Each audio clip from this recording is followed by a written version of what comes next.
And starting Thursday, people will be able to visit senior care facilities. Melissa Correa breaks down the fine print. Thank goodness for social media. This is how people are able to connect with family or friends at the Farrington. The senior living community has essentially been on lockdown since mid-March. We've been doing this for a solid 6 months now. Justin Ray, the senior VP of operations, says because of strict rules, residents and staff haven't had to deal with a COVID outbreak. Farrington location has weathered the storm extremely well, and we're super excited to keep opening up in any way that we can, but again, just keeping safety top of mind. So far, the state of Texas requires this.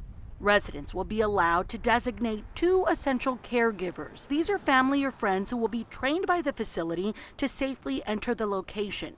They will be able to go into a resident's room and make sure their loved one is physically and mentally okay. These caregivers will not have to social distance, but they will have to wear PPE, and only 1 caregiver can visit at a time. The caregiver must test negative for COVID-19 within 14 days before the initial visit.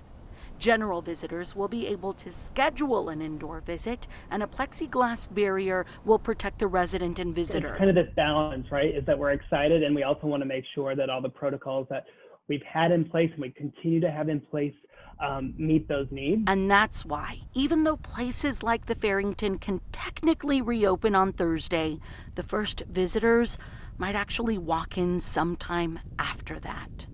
Standing for Houston, Melissa Correa, KHOU 11 News.